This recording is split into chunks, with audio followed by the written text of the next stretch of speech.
Europe 1, 7h25. Thomas Soto.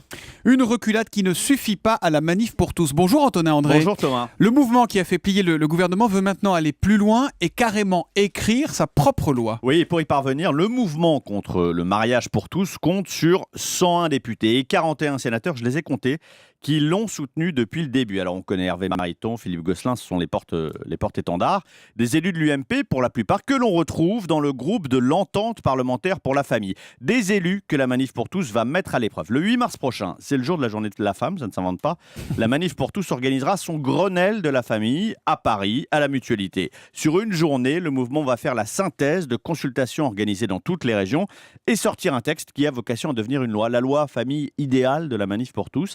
Et c'est là que les relais politiques à l'UMP devront montrer jusqu'où ils sont prêts à aller. Alors j'ai téléphoné à Hervé Mariton hier. Il m'a confirmé qu'il serait bien au Grenelle de la famille, mais quand je lui parle de proposition de loi, il répond que l'agenda politique de l'UMP est indépendant de celui de la manif pour tous.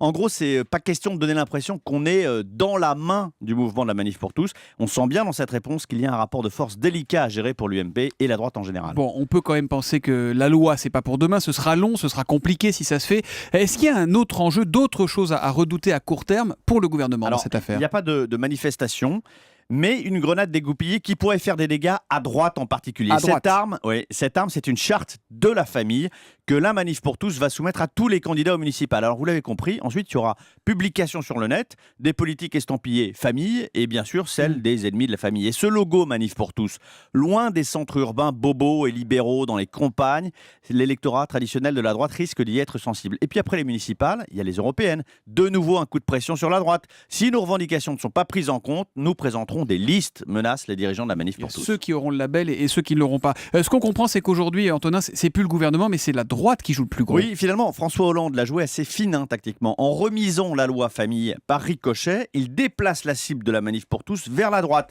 L'UMP, pour le moment, n'a pas de solution. L'illustration, c'est la division en son sein sur la question de revenir en arrière ou non lorsqu'ils seront au pouvoir sur le mariage homosexuel. Même le FN est embarrassé, écartelé sur le positionnement à tenir. D'un côté, Marion Maréchal défile, de l'autre, Marine Le Pen garde ses distances parce qu'elle ne veut pas se faire embarquer dans un mouvement radical alors qu'elle s'évertue à respectabiliser le FN.